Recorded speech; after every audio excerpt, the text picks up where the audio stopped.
कृष्णा कृष्णा कृष्णा हरे हरे, हरे राम राम राम हरे हरे, हरे कृष्ण।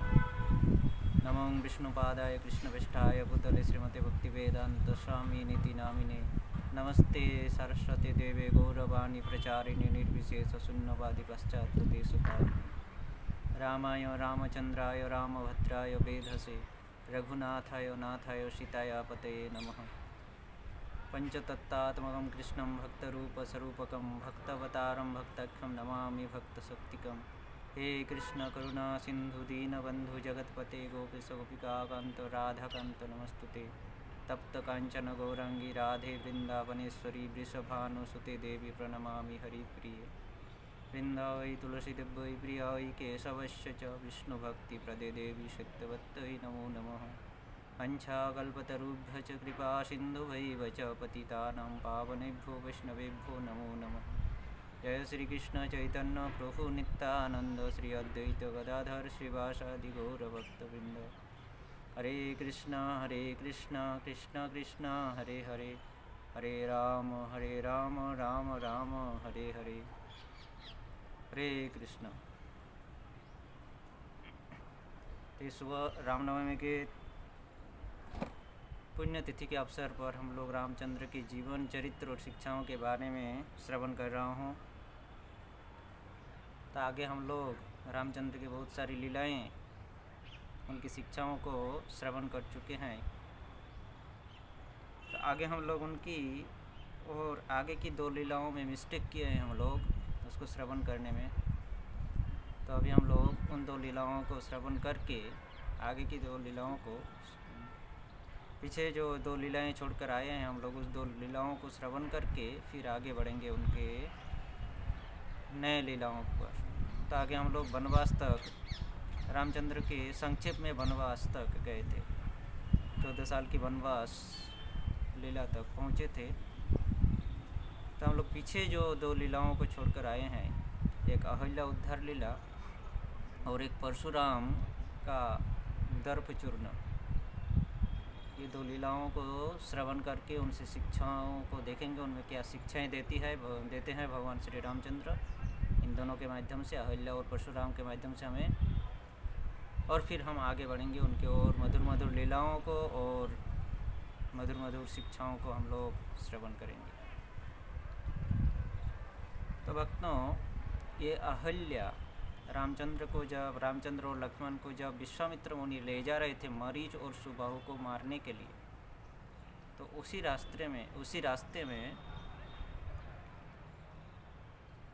गौतम मुनि के आश्रम के बाहर, उसी रास्ते में गौतम मुनि आश्रम के पास उस जंगल में अहिल्या उसी जंगल में ही एक पत्थर का रूप धारण करके पड़ा हुआ था बहुत दिनों से। वो अपेक्षा कर रहे थे कब भगवान श्री रामचंद्र आकर उनके ऊपर चरण धूलि उनके ऊपर डालेंगे। इसकी अपेक्षा में वो पत्थर के रूप में बहुत दिनों से वहीं पर पड़ी थी।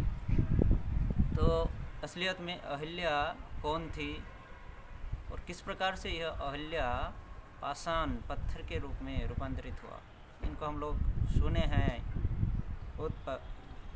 बहुत बार सुन चुके हैं अहिल्या के जीवन चरित्र के बारे में। तो ये साधारणतः अहिल्या को एक बात में समझा जाए तो अहिल्या दर्प चूर्ण करने वाली एक स्त्री, दूसरों की दर्प चूर्ण करने के लिए ब्रह्मा जी ने इन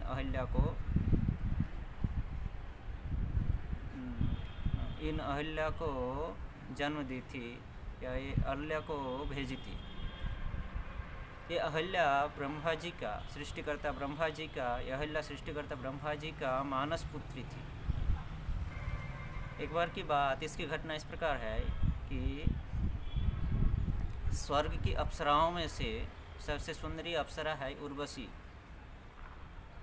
उर्वशी सबसे सुंदरी अप्सरा है और अत्यंत सुंदर अप्सरा होने के कारण उर्वशी के अंदर अत्यंत तीव्र अहंकार थी कि मैं यहाँ पर इतने सारी अप्सरियाँ हैं, फिर भी उन लोगों से मैं इतना सुंदर हूँ कि स्वयं देवताओं के राजा इंद्र हम पर ज़्यादा आसक्त रहते हैं। हम अपने रूप के द्वारा, अपनी रूप माधुर्य के द्वारा उर्वशी सोचती थी कि उर्वशी सोचती थी कि हम अपनी रूप माधुर्य के द्वारा, रूप के द्वारा देवराज इंद्र को भी परास्त कर चुका हूँ, उनको भी बस कर चुका हूँ, उनको भी आकृष्ट कर चुका हूँ। इस प्रकार के अहंकार से वो बड़ी गर्वित थी उर्वशी। तो उर्वशी की इस अहंकार को चूर करने के लिए ब्रह्मा जी ने इस अहिल्या की सृष्टि की। ब्रह्मा जी ने इच्छा की कि अहिल्या की इस रूप की अहंकार को, सौंदर्य की अहंकार को तोड़ना पड़ेगा। कि वो सोच रही है कि देवराज इंद्र सिर्फ उसी से आसक्त रहते हैं और वो सबसे बड़ी रूपवती है, ज़्यादा सुंदरी है। इसलिए ब्रह्मा जी ने इस अहिल्या को सृष्टि की, अहिल्या की, जो कि उर्वशी से कोई गुना अधिक सुंदरी थी ये अहिल्या। और अहिल्या को सृष्टि करने के बाद स्वयं ब्रह्मा जी उन अहिल्या को, उस कन्या अहिल्या को गौतम मुनि के पास लेकर आते हैं और गौतम मुनि को कहते हैं आप इस बालिका की लालन पालन करो। तो ब्रह्मा जी के निर्देश से, सृष्टिकर्ता ब्रह्मा जी के निर्देश से गौतम मुनि उस बालिका अहिल्या की लालन पालन की।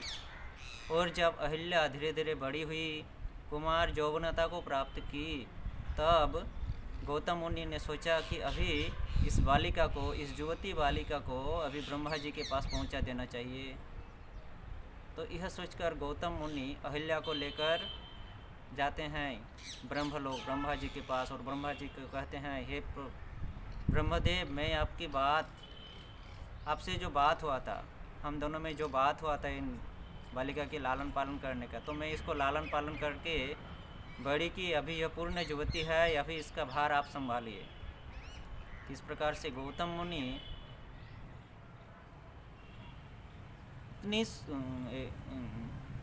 इस प्रकार से ब्रह्मा जी जब गौतम मुनि को देखे, उनकी इस प्रकार से इंद्रिय संयमता को देखे कि इतनी सुंदरी बालिका, युवती बालिका उसके पास थी, फिर भी वो आकृष्ट नहीं हुई गौतम मुनि।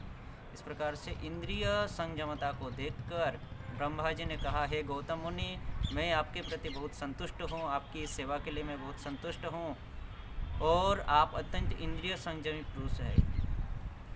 अतः मैं आपको निर्देश देता हूँ कि आप इस अहिल्या से, इस बालिका से विवाह कीजिए। इस प्रकार से ब्रह्मा के निर्देश से गौतम मुनि ब्रह्मा के निर्देश को ठुकरा नहीं पाए, इसलिए अहिल्या से विवाह किए। और फिर अपने वन में लौटकर आए गौतम मुनि अपने आश्रम में, और अहिल्या वहीं पर, अहिल्या और गौतम मुनि रहने लगी। अहिल्या अत्यंत तन मन से गौतम मुनि की सेवा करती थी, सती पतिव्रता स्त्री की जैसी सेवा करती थी। तो एक बार देवराज इंद्र इसी वन में आए थे और विचरण करते हुए उनका नज़र अहिल्या पर गई, और अहिल्या को देखते ही वो आकृष्ट हो गई और सोचने लगी कि इतनी रूपवती, इतनी सुंदरी कन्या इस जंगल में क्या कर रही है इस मुनि के पास। इस कन्या का ज़रूरत हम जैसे राजाओं के लिए होना चाहिए। इतनी सुंदरी कन्या हम जैसे एक राजाओं के पास होना चाहिए। इस प्रकार वो उसके प्रति आसक्त होकर, आकृष्ट होकर उनके रूपों से, अहिल्या के रूपों से वो सोचने लगे कि किस प्रकार से अहिल्या का संग किया जाए। इस प्रकार से देवराज इंद्र चोरी छुपके से आते रहते थे। वो सुजोग ढूंढते थे कि कब गौतम मुनि आश्रम से बाहर जाएं, अहिल्या को अकेला पाकर उनसे संग करें। तो दैव योग से एक दिन ऐसा ही समय आया जिस समय गौतम मुनि नहीं थे, किसी काम से बाहर गए थे। ठीक उसी समय देवराज इंद्र आकर अहिल्या की संग करती है। और जब गौतम मुनि आकर देखते हैं उन दोनों को संगरत अवस्था में, गौतम मुनि को देखते ही देवराज इंद्र वहाँ से अंतर्धान हो जाते हैं, परंतु वहाँ बची रहती है अकेली अहिल्या। अहिल्या उनसे हाथ जोड़कर प्रार्थना कर रहे हैं गौतम मुनि से, परंतु गौतम मुनि अत्यंत क्रोधित थे। वो इतने क्रोधित हो गए थे कि वो उनको श्राप दे दिए कि अहिल्या, तुम इतनी पाषाण हो, तुम्हारा इतना हृदय इतना पाषाण है, तुम कैसे एक पाषाण एक पत्थर के जैसे इस काम को किए, इसलिए मैं तुमको श्राप देता हूँ, तुम इस जंगल में अभी मनुष्य शरीर के रूप में नहीं, पाषाण के रूप में रहोगी।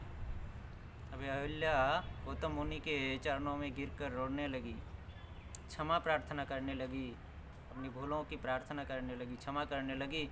तो गौतम मुनि ने कहे कि देखो मैं श्राप दे दिया हूँ, परंतु जब श्री रामचंद्र इस वन में आएंगे, भगवान श्री रामचंद्र जब इस वन में आएंगे और उनका चरण धूलि जब तुम्हारे शरीर पर पड़ेगा, तुम्हारे ऊपर पड़ेगा, तभी तुम इस पत्थर शरीर को त्याग करके मुक्त हो सकती हो। इस प्रकार से अहिल्या उस दिन से उसी जंगल में, उसी स्थान पर पत्थर बन के रही और वो प्रतीक्षा कर रही थी कब भगवान श्री रामचंद्र आकर चरण धूलि देकर उनको मुक्त करेंगे। तो विश्वामित्र मुनि जब लेके जा रहे थे तो उन विश्वामित्र मुनि ने रामचंद्र को दिखाए अहिल्या, पाषाण रूप के अहिल्या को। तो रामचंद्र अपना चरण उनके ऊपर रखते ही अहिल्या दिव्य शरीर धारण करके प्रकट होती है और रामचंद्र से प्रार्थना करती है। ठीक उसी समय स्वर्गलोक से एक दिव्य रथ आती है और अहिल्या को लेकर उस दिव्य शरीर, अहिल्या की उस दिव्य शरीर को लेकर जाती है।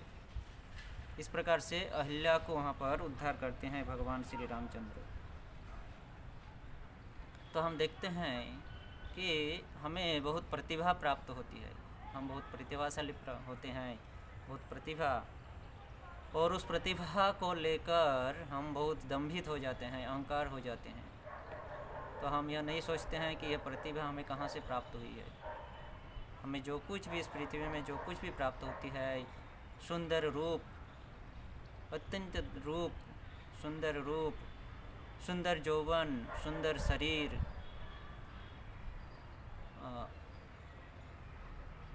धन, विद्या इत्यादि विभिन्न प्रकार की वस्तुएं, जो कुछ भी प्रतिभाशाली वस्तुएं हमें प्राप्त होती है, हम जिसके द्वारा हम अपने प्रतिभा को अर्जन करते हैं, यह सिर्फ और सिर्फ एकमात्र भगवान और उनके भक्तों की कृपा से ही प्राप्त होती है।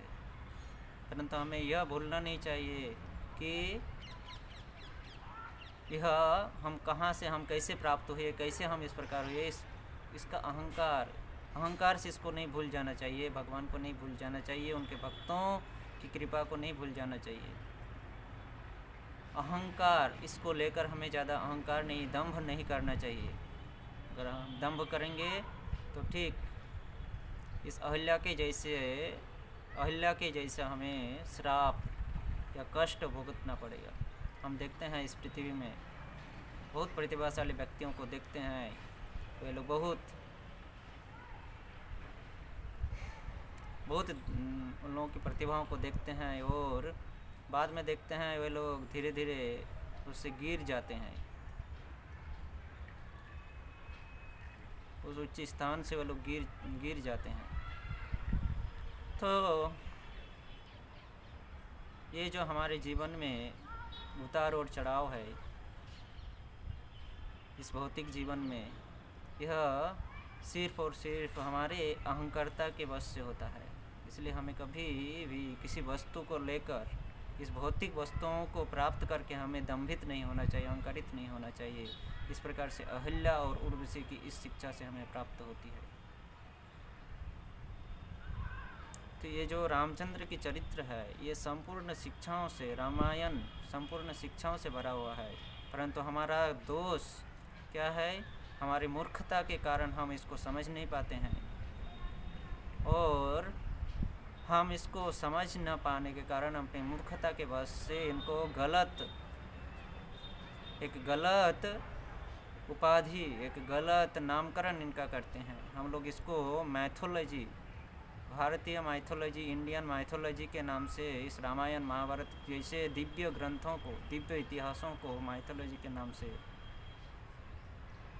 प्रचार करते रहते हैं, सबको बताते रहते हैं। परंतु ये एक माइथोलॉजी नहीं है,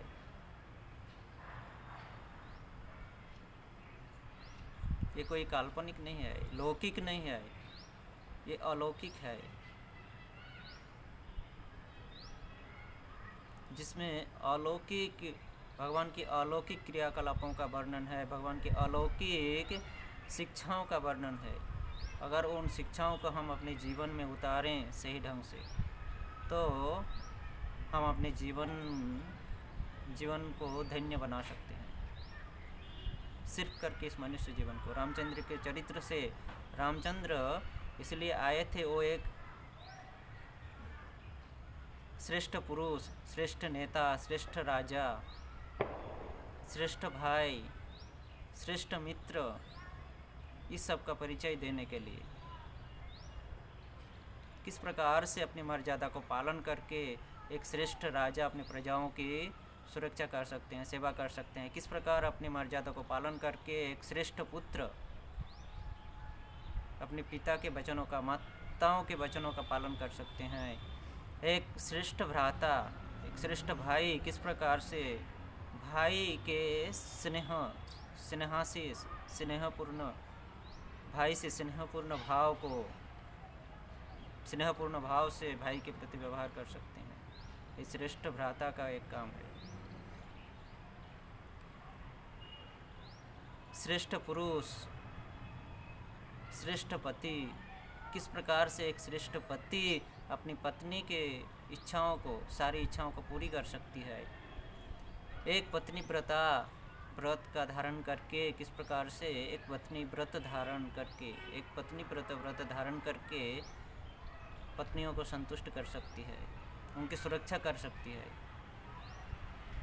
इस प्रकार से रामचंद्र के चरित्रों से हमें हमारे इस संसार में जीवन निर्वाह की सारी शिक्षाएं इस रामचंद्र के चरित्रों में मिलता है।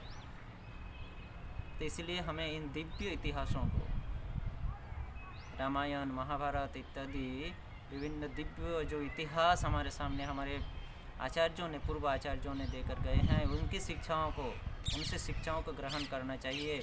बाकी हम जो आज भौतिक संसार में जो शिक्षाएं प्राप्त कर रहे हैं वो कुछ नहीं, वह सिर्फ और सिर्फ हमें दंभ दिलाने वाला, हमें दंभित करने वाली शिक्षाएं हैं। और इन शिक्षाओं को प्राप्त करके आज तो वर्णों का कुछ ठिकान नहीं है, कौन शूद्र, कौन वैश्य, कौन क्षत्रिय, कौन ब्राह्मण, इसका पता नहीं चलता है। ब्राह्मण शूद्र का काम करते हैं, ब्राह्मण क्षत्रिय का काम कर रहे हैं। ब्राह्मण में आज ब्राह्मणत्व तो नहीं है, सिर्फ और सिर्फ आज की इस भौतिकवादी शिक्षाओं के कारण।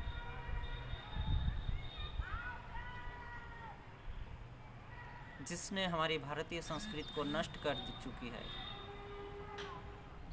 इसलिए भक्तों, इस रामायण और महाभारत जैसे इस दिव्य इतिहासों की शिक्षाओं को हमें जीवन में उतारना चाहिए, ग्रहण करना चाहिए।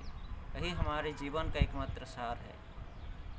इस प्रकार से अहिल्या जी के उद्धार करते हैं राम, और फिर मरीचि सुबाहु का वध हम लोग सुने हैं किस प्रकार से किए, और वहाँ से जनक राजा जनक की राजधानी मिथिला में प्रवेश करते हैं। वहाँ माता सीता से विवाह करते हैं श्री रामचंद्र, और रामचंद्र माता सीता से विवाह करते हैं। लक्ष्मण के उर्मिला से विवाह होती है। भरत की सुतकीर्ति शत्रुघ्न और भारत की विवाह होती है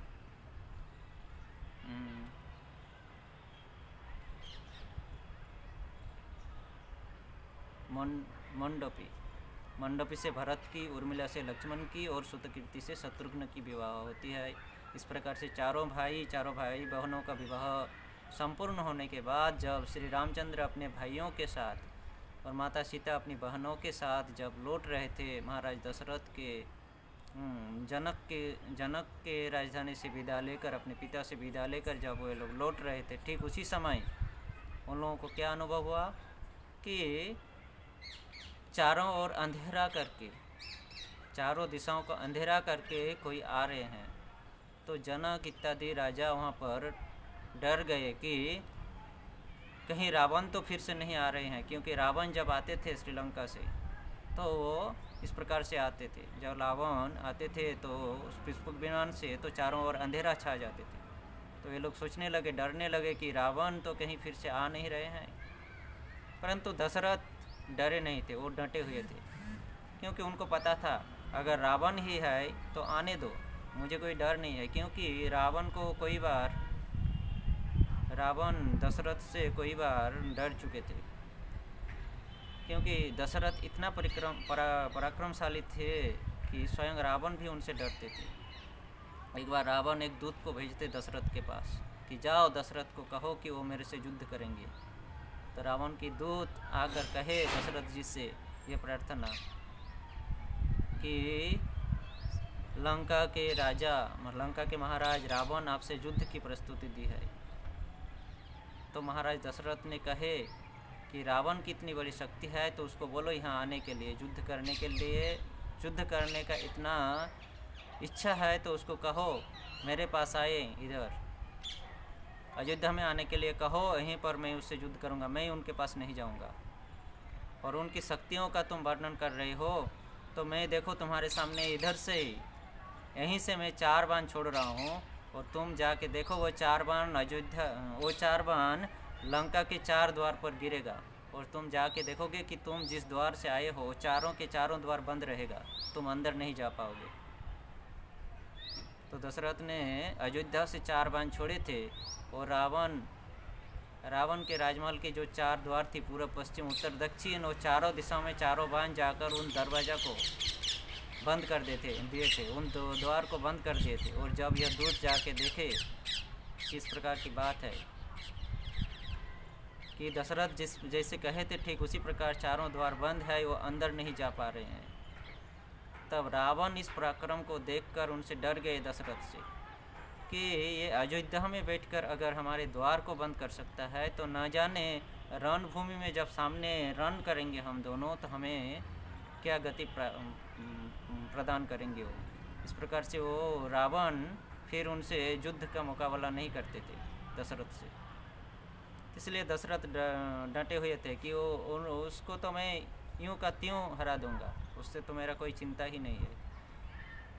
वो डटे रहे हुए थे। फिर वो अंधेरा छाए हुए जब आकर वहाँ पर प्रकट हुए तो कि देखे राम नहीं है, वो कौन है? परशुराम। ये परशुराम थे भगवान के सत्यावेश अवतार।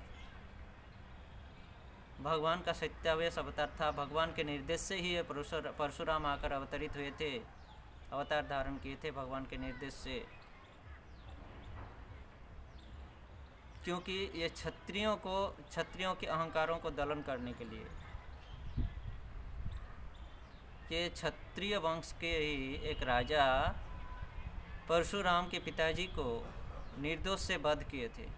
कोई दोष नहीं था परशुराम के पिताजी का, वो निर्दोष थे, फिर भी उनको वध किए थे, उनको मारे थे। तो उस पिता की प्रतिश्रुति लेने के लिए उन्होंने प्रतिज्ञा किए थे परशुराम कि हम क्षत्रिय समाज को निर्वंश कर देंगे, इस पृथ्वी से क्षत्रिय समाज को निर्वंश कर देंगे। इस प्रकार से व्रत लेकर वो 21 बार क्षत्रियों से हमला किए थे, 21 बार क्षत्रियों पर हमला किए थे। और इस प्रकार से क्षत्रिय की जो शक्ति थी उसको निर्बल कर चुके थे परशुराम, अपने शक्तियों के द्वारा परास्त कर दिए थे क्षत्रियों को। कोई भी क्षत्रिय परशुराम जब आते थे तो सब डरे रहते थे उनसे, क्षत्रिय समाज। इस प्रकार से भगवान श्री रामचंद्र बाद में उसी क्षत्रिय समाज में आकर जन्म लेते हैं, क्षत्रिय वंश में, क्षत्रिय कुल में। और जब इस प्रकार से हर धनु को भंग करते हैं, जब इस प्रकार से हर धनु को भंग करते हैं तो इसका पता परशुराम को चलता है इसका पता कि मिथिला के राजा जनक के पास जो शिवजी का धनुष था हर धनु, उसको किसी क्षत्रिय कुमार ने तोड़ दिया है। यह संदेश पाते ही वो गुस्सा होकर, क्रोधित होकर आ रहे थे, वहाँ पर आए और डायरेक्ट रामचंद्र से कहने लगे कि हे वीर क्षत्रिय पुरुष, क्षत्रिय कुमार, तुम कौन हो? तुम्हारे में इतनी आस्पर्धा है कि तुम शिवजी की धनुष को तोड़े हो। मैं क्षत्रिय को निर्वंश कर दिया था उनको निर्बल कर चुका था, पर फिर से देख रहा हूँ कि ये क्षत्रिय लोग बढ़ रहा है। मैं 21 बार इससे संग्राम करके इनको निर्बल कर चुका था, पर अभी देख रहा हूँ फिर से ये लोगों का दंभ उत्पन्न हो रहा है। इतना दंभित हो गया है कि ये शिव जी की धनुष को तोड़ दिया। इसलिए हे शिव जी की धनुष तोड़ने वाले क्षत्रिय कुमार, आप कौन हो? इस प्रकार से जब परशुराम श्री राम जी से कह रहे थे, राम जी मुस्कुरा रहे थे। मुस्कुराहट को देखकर कहे, परशुराम कहे कि अच्छा तुम्हें लगता है तुम्हारा बाहुबल बहुत ज़्यादा बाहुबल है, तो अगर तुम इतना बलशाली हो, इतना बाहुबल है, तो मैं तुम्हें एक धनुष प्रदान करता हूँ, इसको तुम तोड़ के दिखाओ। तो परशुराम के पास एक दिव्य धनुष था जिसको भगवान विष्णु ने प्रदान किए थे। नारायण धनुष भगवान श्री नारायण, स्वयं नारायण ने उनको प्रदान किए थे, दिव्य धनुष। तो ये हर समय धनुष को लेकर नहीं चलते थे, उसके पास एक कुल्हाड़ी रहता था और वो कुल्हाड़ी से ही 21 बार क्षत्रियों को दलन किए थे। इसलिए बांग्ला में इस प्रकार से लोकोक्ति मिलती है, परशुरामेर कठोर कुल्हाड़ी यानी कुल्हाड़ी। परशुराम की वो कठोर कुल्हाड़ी इतना कठोर थी कि वो सिर्फ कुल्हाड़ी से ही क्षत्रिय समाज को निर्वंश कर चुके थे, ध्वंस कर चुके थे। 21 बार उनसे संग्राम किए थे सिर्फ वो कुल्हाड़ी लेकर। तो ये धनुष को प्रयोजनता के हिसाब से वो बुलाते थे, वो ध्यान करते थे, उस धनुष की ध्यान करते ही उनके हाथों में आ जाते हैं। तो अब परशुराम कहते हैं कि हे क्षत्रिय वंश के कुमार, तुम्हारा बाहुबल इतना है कि तुम शिव जी के धनुष को तोड़ चुके हो, तो लो ये नारायण धनुष को तोड़ो। इस प्रकार से इस कथाओं को 2 प्रकार से बताया जाता है, तो हम यहाँ पर दोनों कथाओं को श्रवण करेंगे। तो इस प्रकार से जब ये एक ही लीलाएं जब 2 तरीके से श्रवण करने को मिलता है हमें, तो इसको भक्ति सिद्धांत सरस्वती ने कहे हैं कि कल्पभेद। क्योंकि भगवान हर कल्प में हर अवतार के रूप में आते हैं और अवतार के रूप में आकर उसी लीलाओं को करते हैं, परंतु उसमें कुछ असामंजस्यता रहती है। एक कल्प के बाद दूसरे कल्प में जब आते हैं तो उन कल्पों में उसी लीलाओं को करते हैं, वही अवतार लेकर उसी लीलाओं को करते हैं, परंतु असामंजस्यता रहती है, गड़मेल रहती है। तो इसको कह रहे हैं कि कल्पभेद के अनुसार भगवान इस प्रकार की लीलाएँ करते हैं। तो यहाँ से ये परशुराम और राम के बीच का जो संग्राम है, इसको 2 तरीके से बताए हैं। तो परशुराम अभी कह रहे हैं कि तुम इस मेरे धनुष को तोड़ो, मैं तुम्हें एक धनुष देता हूँ, इस धनुष को तोड़ो। तो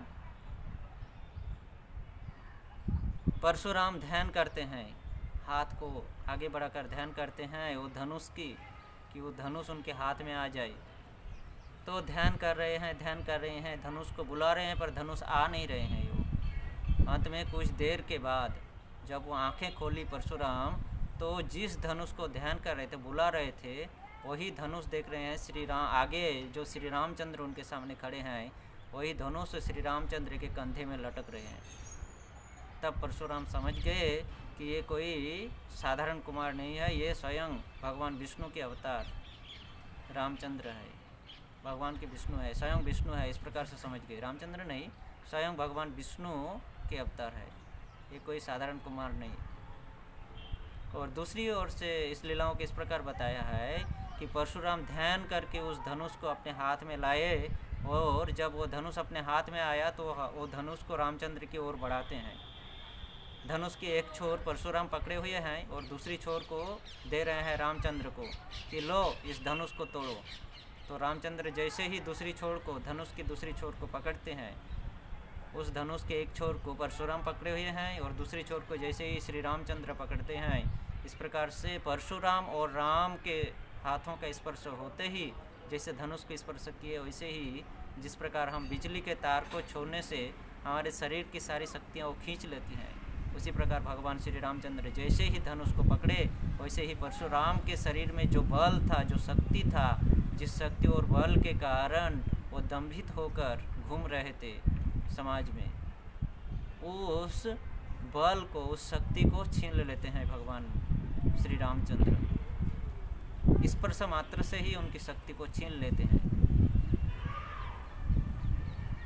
इस प्रकार से संपूर्ण रूप से परशुराम को निर्बल कर देते हैं और बाद में उनके हाथ से धनुष लेकर उसमें बाण, उसमें तीर चढ़ाते हैं। फिर परशुराम से कहते हैं कि अब बताओ कि इस तीर को मैं कहाँ फेंकूं। तीर तो मैं धनुष पर चढ़ा दिया हूँ, अभी इसको लौटा नहीं सकता हूँ, इसको फेंकना पड़ेगा। तो इस तीर को कैसे कहाँ फेंकूं। तो इस प्रकार से रामचंद्र जब उस धनुष से तीर छोड़े तो वो परशुराम का संपूर्ण शरीर निर्बल हो गया, वो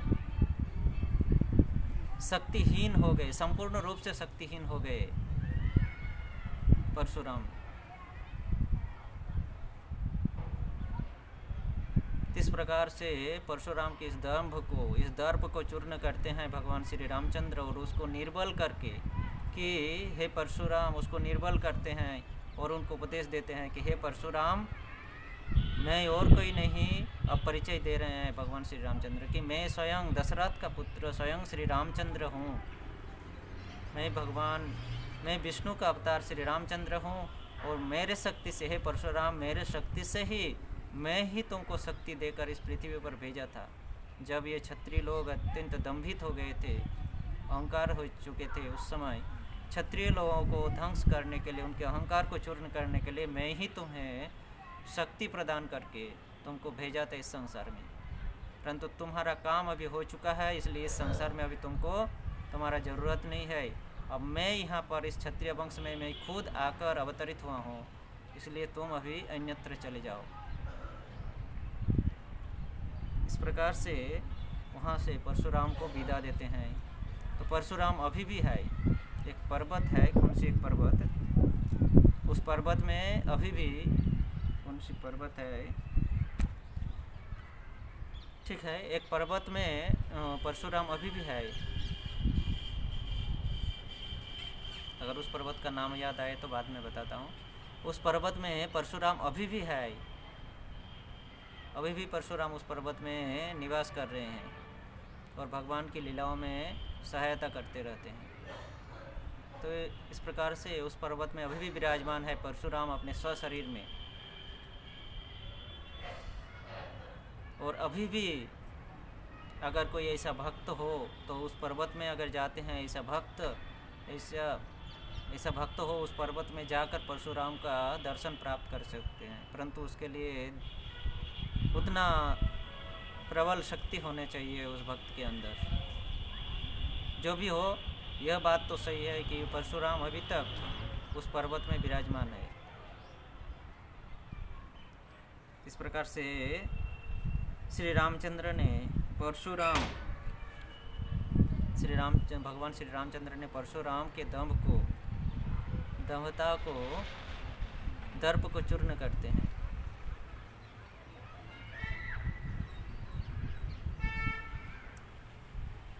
इस प्रकार से परशुराम का उद्धार, अहिल्या का उद्धार, इस प्रकार से अयोध्या लौट कर आते हैं।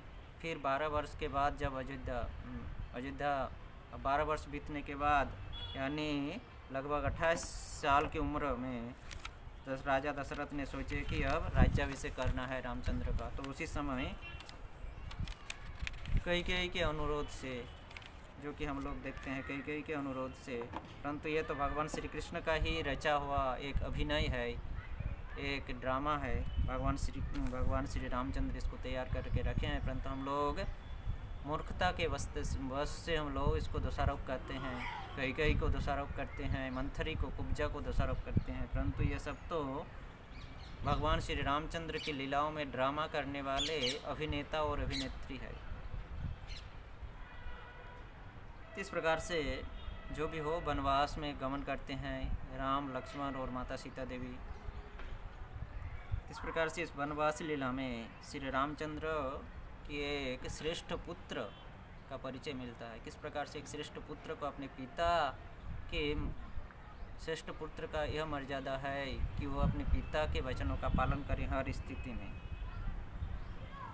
लक्ष्मण की इन लीलाओं से हमें पता चलता है कि किस प्रकार से एक श्रेष्ठ भ्राता का कर्तव्य है कि वो अपने बड़े भाइयों की सेवा में, बड़ों की सेवा में लगे रहें।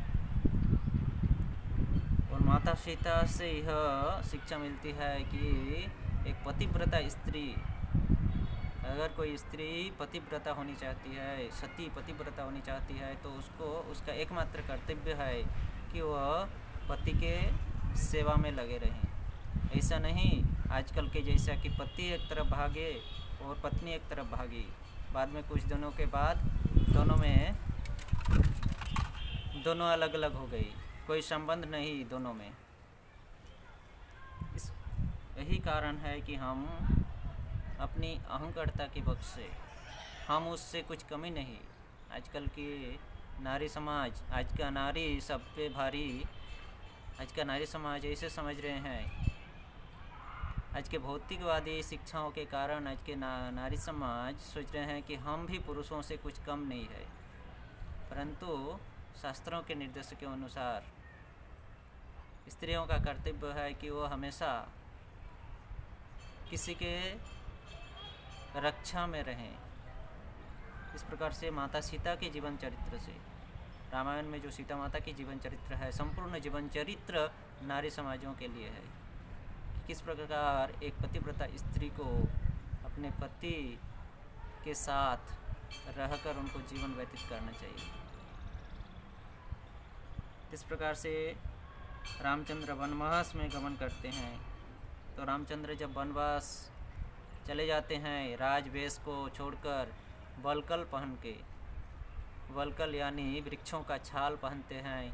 माता सीता राम लक्ष्मण वृक्षों का छाल पहने हुए हैं, और माता सीता एक वस्त्र धारण करके अपने सारे आभूषणों को उतारकर, सारे साज सामानों को उतारकर और एक वस्त्र धारण करती है और वन को गमन करती है। इस प्रकार से तपस्वियों का वेश धारण करके वे लोग वन गमन करते हैं। और इधर भरत और शत्रुघ्न उस समय मथुरालय में थे, अपने मामा के घर में। जैसे भरत के पास संदेश गए, वो दौड़ते हुए आते हैं और माता कैकेयी को बहुत तिरस्कार करते हैं, माता कैकेयी को तिरस्कार करते हैं।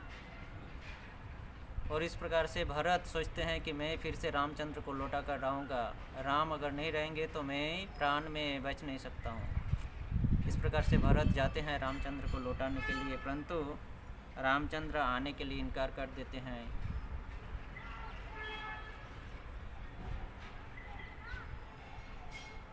रामचंद्र कहते हैं कि हे भाई,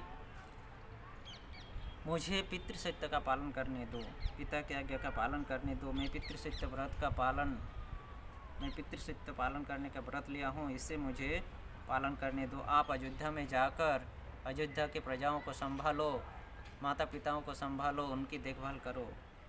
तब भरत कहते हैं कि प्रभु आप नहीं जाएंगे तो आपके 2 खड़ुआ मुझे दे दो। इस प्रकार से रामचंद्र के दोनों खड़ुआ को लेकर भरत उनको माथे में लेकर अयोध्या लौट कर आते हैं। परंतु अयोध्या में आने के बाद वो अयोध्या में रह नहीं पाए। अयोध्या में रहकर वो उन प्रजाओं की देखभाल करेंगे, इस प्रकार की स्थिति उनको नहीं रही, क्योंकि संपूर्ण अयोध्या नगरी राम विरहान्वित थे, राम के विरह में व्याकुल हो गए थे संपूर्ण अयोध्यावासी। इसलिए उन्होंने उन खड़ुआ दोनों को लेकर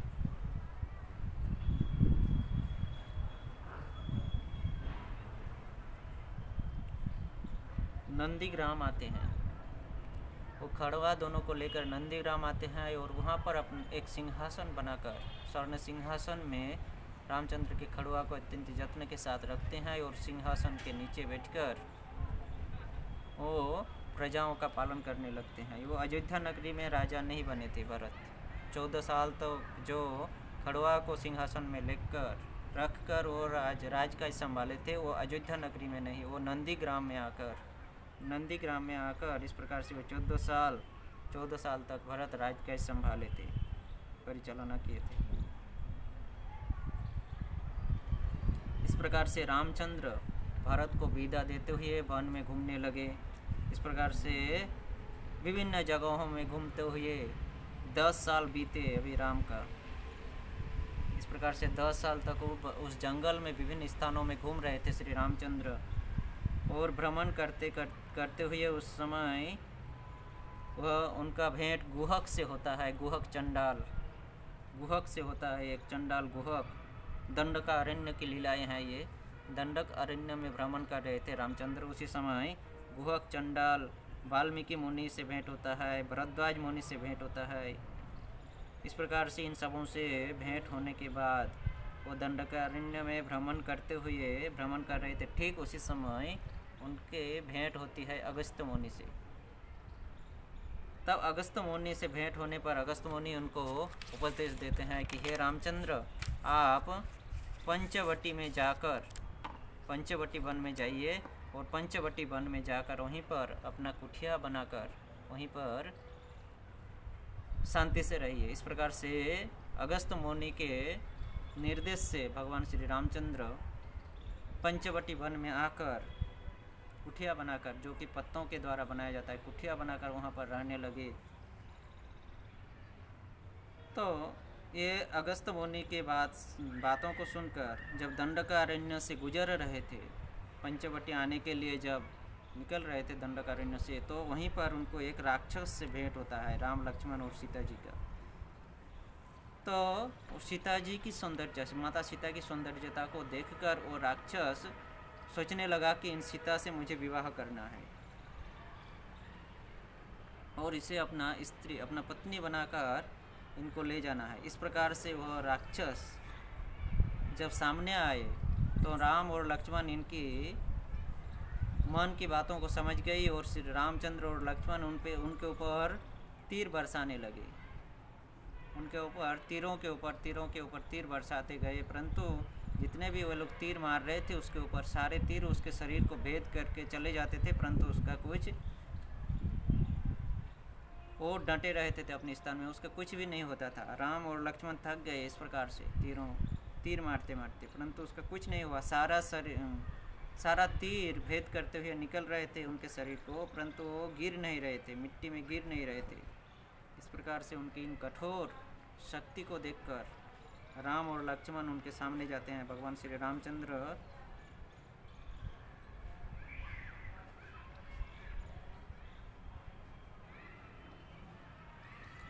श्री रामचंद्र उनके सामने जाकर उनके दोनों बाहों को पकड़ लेते हैं और दोनों भाई दोनों बाहों को पकड़कर उनके दोनों हाथों को तोड़ देते हैं। इस प्रकार से उनके हाथों को तोड़ते हुए भगवान श्री रामचंद्र कहते हैं कि लक्ष्मण, इनको यहीं पर, इनको तीरों के द्वारा, अस्त्रों के द्वारा भेद नहीं किया जाएगा मुझे लग रहा है, इसलिए इनका हाथ पैर तोड़कर इसको यहीं पर मिट्टी के अंदर गाड़ देते हैं। इसके लिए तुम एक गड्ढा खोदो। इस प्रकार से जैसे उनके दोनों हाथों को तोड़ देते हैं, तब वो राक्षस कहते हैं कि आप लोग है ही कौन। राम और लक्ष्मण से पूछते हैं, आप दोनों भाई कौन है कि आप लोग हमारे हाथों को तोड़े। इस प्रकार से हमारे दोनों हाथों को तोड़ दिए, हमारे ऊपर इतना बाण बरसाए, हमारे हाथों को तोड़ दिया, आप दोनों है ही कौन। तो राम और लक्ष्मण हंसने लगे, कुछ बोले नहीं, उनको देखकर हंसने लगे। तब उस राक्षस को अपनी पुरानी जो अभिशाप था उसके ऊपर वो याद आया। वो कह रहे हैं राम और लक्ष्मण से कि अभी मुझे समझ में आया कि आप दोनों भाई वही है, राजा दशरथ के पुत्र, अयोध्या के राजा दशरथ के पुत्र राम और लक्ष्मण। तो हे राम लक्ष्मण, मैं आपके चरणों में प्रार्थना करता हूँ, मुझे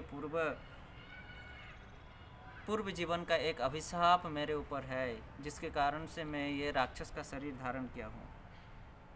वो अभी राम और लक्ष्मण को बता रहे हैं कि पूर्व जन्म में ये गंधर्व था और उस समय मेरा नाम तंबुरु था और मैं बहुत सुंदर गाना गा सकता था। मेरा कंठस्वर बहुत मधुर था, बहुत सुंदर गाना गा सकता था, सबको मोहित कर देता था, इतना मधुर कंठस्वर था। तो इसके ऊपर मुझे बहुत दंभ हुआ था, मुझे बहुत अहंकार हुआ था और इस अहंकार के कारण ही मुझे अभिशाप प्राप्त हुआ था देवताओं से कि तुम एक भौतिक चीज़ों को लेकर इतना दंभित हो, इसके लिए तुमको अभी राक्षस का जीवन मिलेगा। इस प्रकार से मैं तभी से राक्षस का जीवन व्यतीत कर रहा हूँ, इस जंगल में घूम रहा हूँ, इस दंडकारण्य से तभी से। परंतु उस अभिशाप देते समय में जब प्रार्थना किए थे उन लोगों से, तो वे लोग बताए थे कि भगवान श्री रामचंद्र जब आकर तुम्हारे दोनों हाथों को तोड़ेंगे तभी तुम फिर से तुम्हारे दिव्य शरीर को प्राप्त कर पाओगे। तो आप दोनों हमारे आज तक हमारे पास हमारे साथ कोई संघर्ष नहीं कर पाया, आप दोनों भाई आकर हमारे दोनों हाथों को तोड़े हैं, इसलिए लगते हैं आप दोनों राम और लक्ष्मण हो। हे प्रभु मुझे क्षमा कीजिए। तो इस प्रकार से जब प्रार्थना कर रहे थे तो राक्षस वहीं पर एक दिव्य गंधर्व का शरीर प्राप्त करते हैं। गंधर्व मतलब देव बालक। गंधर्व जो कि अप्सरा और गंधर्व रहते हैं, नर्तक और नर्तकी देवलोक में नृत्य करने वाले बालक बालिका, तो उस गंधर्व का रूप धारण करते हैं, दिव्य गंधर्व का रूप धारण करके वो फिर से देवलोक को लौट जाते हैं। इस प्रकार से यहाँ पर भी हम देखते हैं कि ये जो भौतिक प्रतिभा हमें जो प्राप्त होती है, इससे हमें दंभित नहीं होना चाहिए। ये सिर्फ और सिर्फ हमारे पतन का कारण होता है।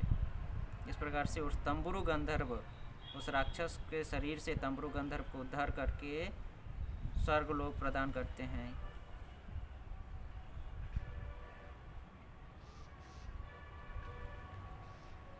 इस प्रकार से तंबुरु को उद्धार करके अभी आगे बढ़ रहे थे पंचवटी की ओर। उसी समय जटायु से भेंट होते हैं भगवान श्री रामचंद्र का।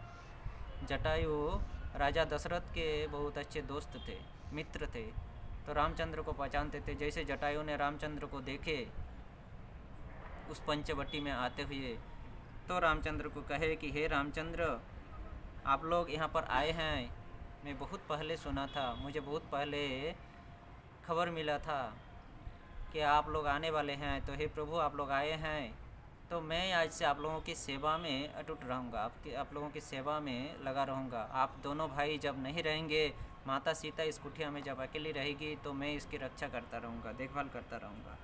इस प्रकार से जटायु एक पक्षी होकर, जटायु एक पक्षी का शरीर था, परंतु इस प्रकार से भगवान के सेवा में वो अपने शरीर को अर्पण करते हैं।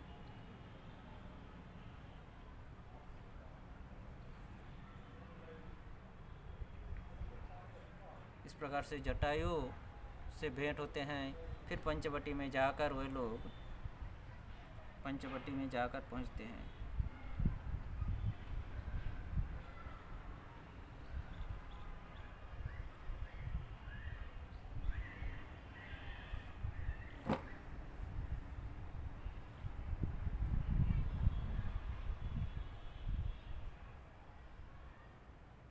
तो इसी पंचवटी में आकर वे लोग कुटिया बनाकर वहाँ पर रहे थे। और इसी जंगल में फिर और राक्षसी शूर्पणखा के नाक काटी गई थी। इस प्रकार से विभिन्न प्रकार की लीलाएं और हैं जिसको हम लोग आगे श्रवण करेंगे। हरे कृष्ण। तो आज हम लोग यहीं पर विराम देते हैं। हरे कृष्ण कृष्ण कृष्ण हरे हरे, हरे राम राम राम हरे हरे। हरे कृष्ण।